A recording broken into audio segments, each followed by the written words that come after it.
Assalamualaikum warahmatullahi wabarakatuh. Sebelumnya saya ucapkan terima kasih kepada Ibu dosen pengampu yang telah memberikan waktu untuk membuat tugas UAS. Perkenalkan, nama saya Amalatus Salama yang akan mempresentasikan presentasi yang berjudul Mekanisme Pasar Islami. Langsung saja masuk ke materi yang pertama. Materi yang pertama adalah pengertian pasar. Pengertian pasar dapat diartikan sebagai tempat mekanisme pertukaran barang atau jasa oleh penjual dan pembeli dengan tujuan untuk menetapkan harga keseimbangan jumlah. Kemudian adalah mekanisme pasar. Mekanisme pasar adalah sebuah interaksi antara permintaan dan penawaran yang menimbulkan tingkat harga tertentu. Adanya interaksi tersebut mengakibatkan terjadinya proses transfer barang dan jasa yang dimiliki oleh setiap objek ekonomi. Dengan kata lain, adanya interaksi pertukaran yang kemudian disebut sebagai perdagangan. Perdagangan ini adalah syarat utama dari berjalannya mekanisme pasar. Pasar dalam perdagangan sarjana muslim.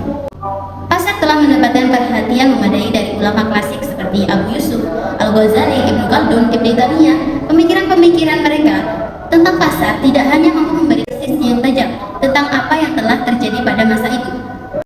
Pemikiran pertama adalah mekanisme pasar menurut Abu Yusuf tahun 731 sampai 798 Masehi. Pemikiran Abu Yusuf tentang pasar dapat dijumpai dalam bukunya yaitu Al-Kharaj.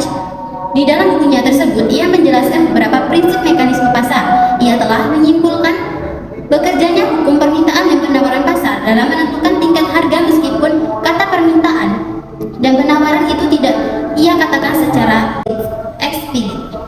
Pasar menurut Al-Ghazali pada tahun 1508 sampai 1106 Masehi.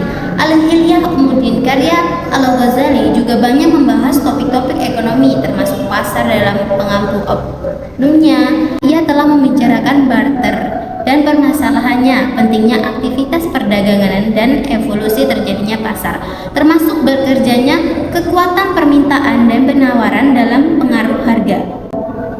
Kemudian pemikiran Ibnu Taimiyah. Pemikiran Ibnu Taimiyah mengenai mekanisme pasar banyak dicurahkan melalui bukunya yang sangat terkenal yaitu Al-Hisbah fil Al-Islam dan Majnun Fatawa. Pandangan Islam Taimiyah mengenai hal ini sebenarnya terfokus pada masalah pergerakan harga yang terjadi pada waktu itu. Ia letakkan dalam karangan mekanisme pasar bahwa terjadinya fluktuasi harga pasar dipengaruhi oleh permintaan dan ketersediaan barang. Harga akan naik jika penawaran meningkat sementara persediaan menipis, begitupun sebaliknya. Hal ini sudah merupakan hukum alam yang disebut dengan mekanisme pasar.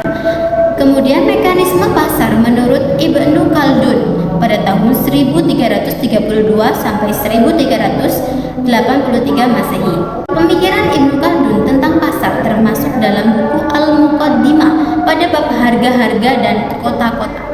Beliau menjelaskan pengaruh permintaan dan penawaran terhadap tingkat harga secara lebih rinci dan menjelaskan pengaruh persaingan di antara para konsumen dan meningkatnya biaya-biaya akibat terbajaknya dan pemungutan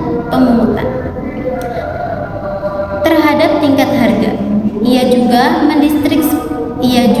mendeskripsikan pengaruh kenaikan dan pengaruh penawaran terhadap tingkat harga. Struktur pasar pada Islam. Struktur pasar yang Islami adalah pasar yang menciptakan tingkat harga yang adil. Adil dalam hal ini adalah tidak merugikan konsumen maupun produsen. Terkait dengan surplus produsen dan surplus konsumen, struktur pasar dalam Islam didasarkan oleh prinsip kebebasan termasuk dalam melalui kegiatan ekonomi. Kesimpulan dari semuanya tersebut adalah mekanisme pasar yang berjalan dalam sistem ekonomi Islam memiliki konsep Islami dalam hal penentu harga yang berbasis pada kekuatan pasar. Pertemuan antara permintaan dan penawaran tersebut harus terjadi rela sama rela, tidak terdapat pihak yang merasa tertipu pun adanya keliru objek transaksi dalam melakukan transaksi barang tertentu pada tingkat harga tertentu. Alhamdulillahirrabbilalamin, telah selesai presentasi saya. Mohon maaf jika kurang kata atau kesalahan.